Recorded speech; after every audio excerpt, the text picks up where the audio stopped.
हाँ जी, नमस्ते जी, नमस्ते। मेरा नाम हुआ हर्ष कुमार और मैं आपसे बात कर रहा हूँ भारत की धरती से।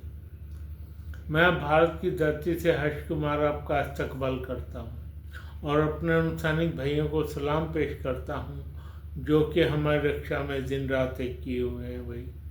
और उन सब्सक्राइबर भाइयों से कहता हूँ मेरे लोग को लाइक कीजिए, लाइक कीजिए, सब्सक्राइब कीजिए भाई। आज का जो मेरा व्लॉग और मंत्रणा होने वाली है वो तेजस्वी यादव और राहुल गांधी पे होने वाली है भाई। थोड़ी बहुत होगी अखिलेश यादव पर भी। भाई इन्होंने अपना जो हाल किया है, अपना जो हाल किया है वो देखना चाहिए। क्या हाल किया है? इन्होंने अपना हाल बिहार की राजनीति के मद्देनज़र इतना गंदा कर लिया है कि बिहार की जनता भी सोचती होगी कि ये हुआ क्या, और मैं भी सोच रहा हूँ ये हुआ क्या। भाई पहला दिन था, पहली इनकी क्लास लगी थी, क्या कहते हैं, पहला ही दिन था, वो क्या कहते हैं उसको, पहला दिन था अपना मतदान के लिए जाने के लिए। हाँ जी, पहला दिन था। मतदान मतलब मतदान के लिए नहीं, अपना नाम पेश करने के लिए, अपना नाम पेश करने के लिए जाना था। और जबकि अखिलेश यादव और तेजस्वी यादव और राहुल में कुछ बात हुई थी भाई। बात हुई थी कि हम कुछ सीटें आपको देंगे। भाई उन सीटों का क्या हुआ भाई?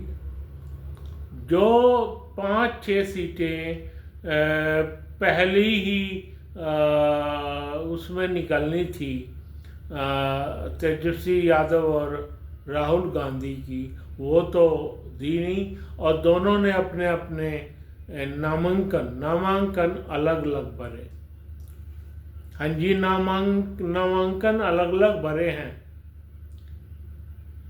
जब नामांकन अलग अलग भर दिए उन्होंने, उसके 3-4 55 सीटें वो कह रहा था, वो 60 सीटें कह रहा था। 5 सीटों पर भी इनकी बनी नहीं भाई आपस में, तो इन्होंने खज्जल खवारी हो गई इनके लिए, तो खज्जल खवारी हो गई।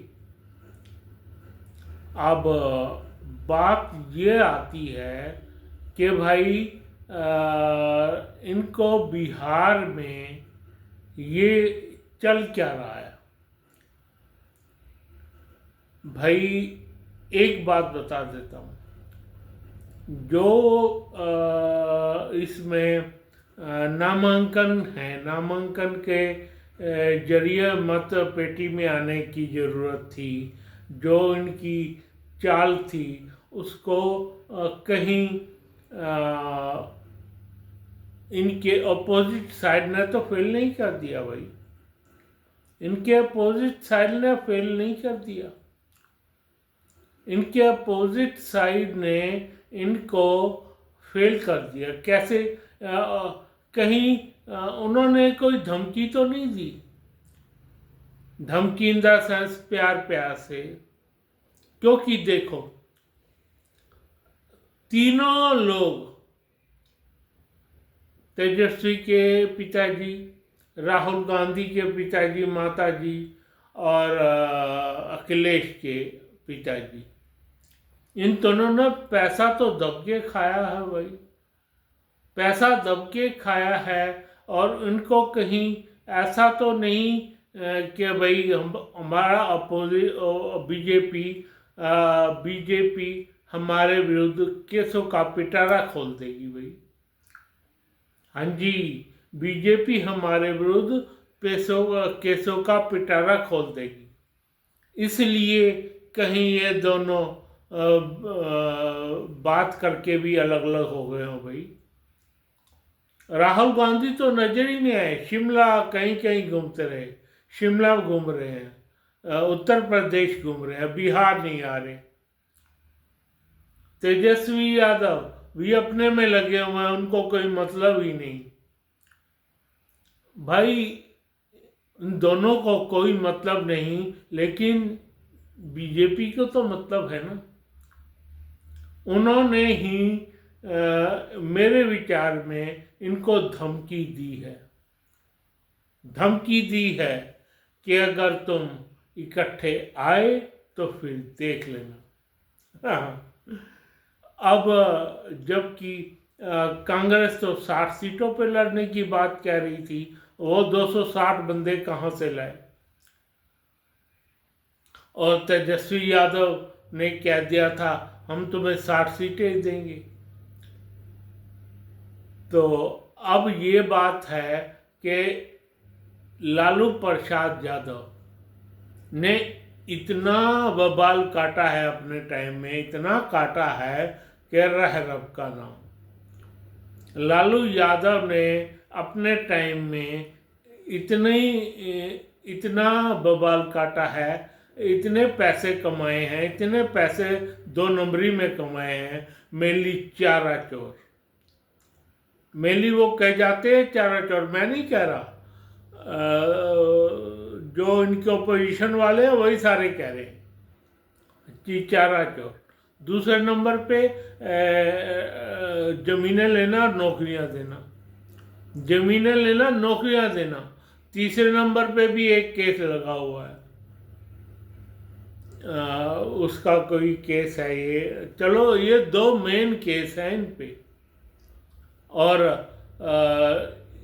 इसके जरिए 2 मेन केसों के चलते ही तेजस्वी यादव को बहुत मुश्किलें आ रही हैं भाई। कहीं ना कहीं केस खोल दिए हैं इन्होंने, केस भी खुले हैं उनके नाम। खुलेंगे क्यों नहीं भाई, नहीं तो दोबारा से ये अपने कामों में लग जाएंगे। दिल्ली तक आना पड़ा इनको, हाई कोर्ट में केस थे, दिल्ली में आना पड़ गया। कोई एक आधा सुप्रीम कोर्ट में भी पहुंचा होगा केस। तो इतने केस हैं इन पर, जिसकी कोई इंतहा ही नहीं है। जब इतने केस हैं तो इनकी तो वाट लग गई, तेजस्वी यादव की तो वाट लग गई होगी भाई। बीजेपी इनको किसी कीमत पर आने नहीं देगी। हाँ ये है कि जो इनके जो बिहार प्रदेश है, चुपके से कहीं और वोट डाल दे, तीसरी पार्टी को वोट डाल दे, तीसरी पार्टी को वोट डाल दे, ये हो सकता है बस। इससे अधिक तेजस्वी तो आते नहीं, और ना ही राहुल आते। राहुल का हेराल्ड केस एक केस ही नहीं मानेगा भाई, एक केस भी ढंग से वो टैकल नहीं कर सकते राहुल गांधी। बिहार को इन्होंने छोड़ दिया ना बिहार को। 60 सीटों पे लड़ना था इनके साथ मिलके, वो भी इंडिया पार्टी को वो भी नहीं हो पाया इनसे भाई, इनसे वो भी नहीं हो पाया। तो किस बेस पे ये लोग लड़ेंगे, किस बेस पे ये लोग लड़ेंगे? हो सकता है बिहार की जनता प्रशांत भूषण को दे दे भाई, दे दे प्रशांत भूषण को वोट, तो मैं कुछ कह नहीं सकता। तो क्योंकि प्रशांत भूषण अभी पीछे लगे हैं, उसके विरुद्ध अभी कोई केस तो है नहीं, कोई केस तो है नहीं।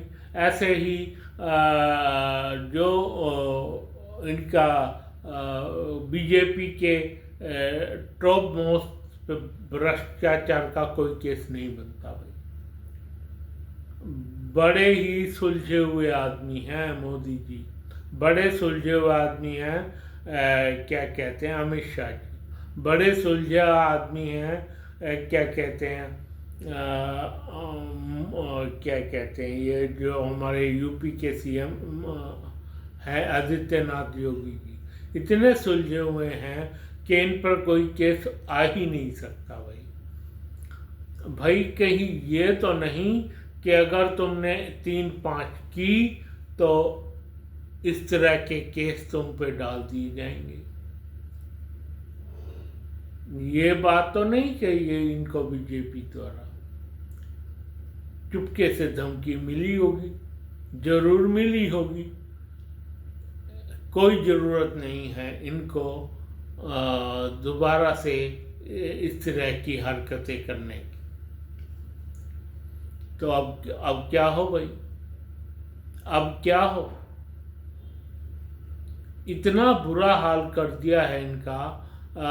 भाई जस्ट चुनाव से एक दिन पहले, अब चुनाव के दिन तक, जिस दिन चुनाव है, इनका कोई 3-5 करने वाला नहीं मिला भाई इनको। तो इस बारे में आप लोग क्या सोचते हैं? इस बारे में आप लोग क्या सोचते हैं कि ये लोग इकट्ठे क्यों नहीं आ पाए? अब आप बताइए मुझे इसके बारे में आप क्या सोचते हैं? इकट्ठे आना ना आना, लेकिन कोई तो बात रही होगी ना। सिर्फ 60 सीटें वो भी नहीं दे पाए तेजस्वी जी, या क्या कहते हैं राहुल गांधी जी, वो भी नहीं ले पाए। 60 सीटों कोई बड़ी बात नहीं थी भाई, मैं तो बड़ी बात समझता नहीं। मेरे दिमाग में तो एक यही बात गूंजती है बार बार कि कहीं से इन दोनों को प्यार प्यार से धमकी मिली है, नहीं तो इस तरह के जो तुम्हारे केस है, लालू यादव जी, राबड़ी देवी जी, मीसा भारती जी, तेजस्वी यादव जी, भाई इनको पानी आ गया है, इनके मुंह सूख गए हैं। आप देख लीजिए, इनके मुंह सूतरे हुए थे जिस दिन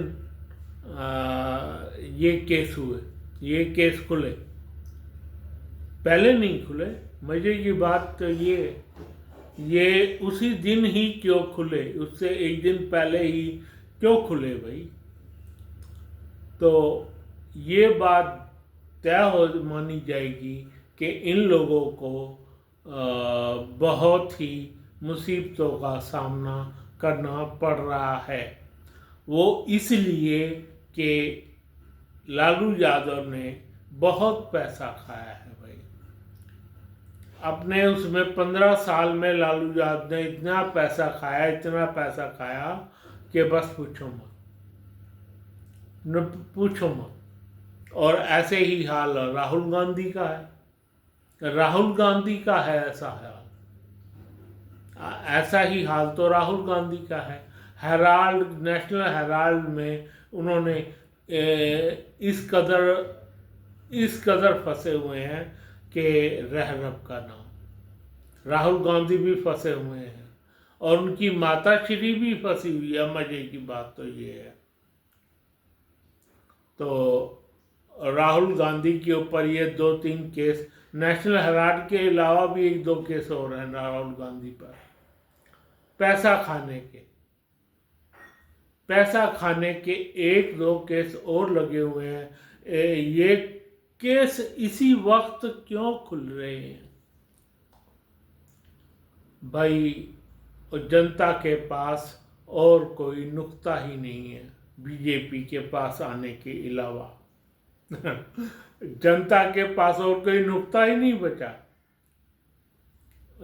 इस ऐसे हालात में तेजस्वी यादव तो सीएम आ नहीं सकते भाई। ऐसे हालात में तो आ नहीं सकते, ना ही राहुल गांधी जी आ सकते हैं।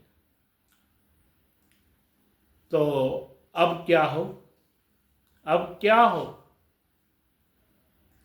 तो मेरे विचार से आपको ये सोचना पड़ेगा कि अब सिर्फ एक ही पार्टी बची, बीजेपी, या दूसरे बचे प्रशांत भूषण, इनमें मुकाबला होगा क्या? या तीन तरफ जनता बट जाएगी, तीन तरफ जनता बट जाएगी, एक तेजस्वी यादव, एक प्रशांत भूषण, एक बीजेपी वगैरह जो हैं, जो नीतीश जी और बीजेपी वगैरह हैं, इनकी विरुद्ध तो कोई केस नहीं बनता है। तो ये बता दीजिए मुझे, हालांकि एक केस थोड़ा सा खराब हो गया था नीतीश कुमार के राज में। हाँ जी, नीतीश कुमार के राज में भी एक केस खराब हुआ है। जो भागलपुर का पुल था ना, वो गिरा था। भागलपुर का पुल गिर गया था, प्योर गिर गया था। बस वही एक केस है, इन पे और कोई केस नहीं बनता। और 10 तरह के पुल गंगा नदी पर और बना दिए हैं बीजेपी ने अपने हाथ में लेके। तो इस बारे में आपका क्या कहना है दोस्तों? इस बारे में भी आप मुझको अपनी राय दीजिएगा। बस फिलहाल इतना ही कि तेजस्वी यादव और राहुल गांधी का हाल बुरा चल रहा है, और अखिलेश यादव क्या कहते हैं, उत्तर प्रदेश में भाई कहीं उनके विरुद्ध भी ऐसा कोई केस तो नहीं आ जाएगा? ये देखने वाली बात होगी। वक्त के साथ क्या गुल खिलाती है, ये कलियां क्या गुल खिलाती हैं, इस बारे में ध्यान देना होगा भारतीय जनता को। खैर, मैं उस सेना को फिर से सलाम पेश करता हूँ जो हमारी रक्षा में दिन रात एक है भाई। और अपनी उसको सब्सक्राइबर को लाइक करने को कहता हूँ, सब्सक्राइब करने को कहता हूँ। धन्यवाद धन्यवाद धन्यवाद। फिलहाल मेरा ब्लॉग का नाम नोट कर लीजिए, ये है भारत की धरती। धन्यवाद धन्यवाद।